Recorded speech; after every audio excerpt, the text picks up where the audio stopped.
Hey guys, here are the 3 rules for success that you must follow in order to be as successful after this surgery as is possible.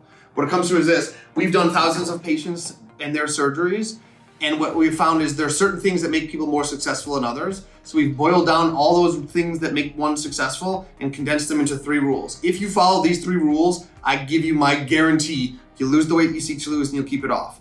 Failure to follow the 3 rules or deviating from them in any way, shape, or form, all bets are off, okay? So here's what it comes to. Number 1, for the first 6 months post-operatively, you've got to maximize the weight loss and maximize the power of the sleeve by truly depriving the body of any fuel source that it will use in preference to your stored fat reserves. And that is carbohydrates and sugar.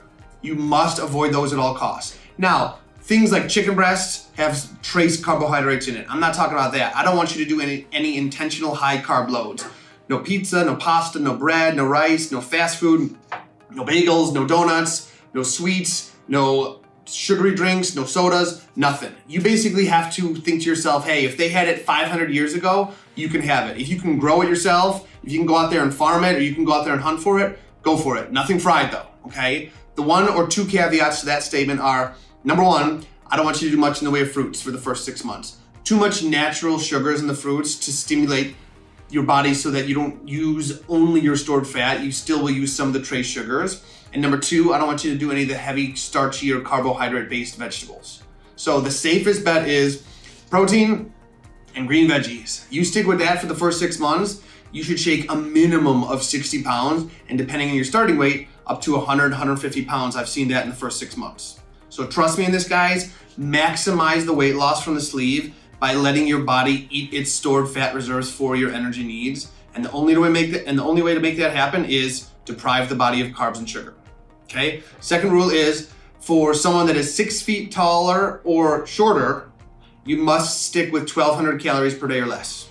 Don't even bother counting calories. Just eat what you should. Stuff with low caloric density, i.e. healthy foods, and you will never even get close to 1,200 calories. You will be full all day long on well under 1,200 calories, okay? But if you're over 6 feet tall, bump it up to 1,500 calories. Now, this is for an average day activity. If you're waking up, you're going to the gym for 2 hours and you're burning 500, 800 calories, clearly you need more caloric intake. But for a regular day, you wake up, you go to work, you come home, stick with 1,200 or less, which is easily accomplished so long as you eat the right way.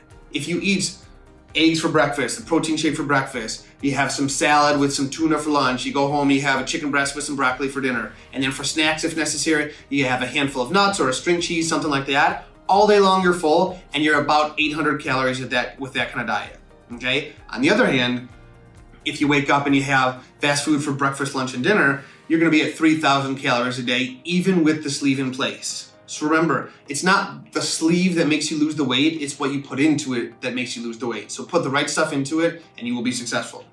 And the third rule is this: once you've lost all the weight you want, now it's time that you can reintroduce some carbs here and there without putting the weight back on because your metabolic set point has been lowered. But you must not cheat until you've lost the weight you want, because if you do, your body will start using the carbs instead of using your stored fats. And you mustn't cheat more than twice per month in order to ensure that you don't give your body too many calories inadvertently and thus allow the body to start storing fat calories away again. So trust me in this, guys. The whole point of this is you've taken a huge step, you've had surgery for weight loss. Make it count, make it work for you so you don't need a second surgery, so you don't have any failures. Cheat no more than twice a month and you will not regret it. It still lets you live the life you want, enjoy things, but at the same time, be a lot healthier and live a lot longer and have a functional existence into your 80s or 90s. So we wish you success on your journey. We're always here if you need us. And remember, it's better to email, text, or call if you have questions rather than guess wrong and make mistakes that are gonna hurt your weight loss. We're always here for you guys.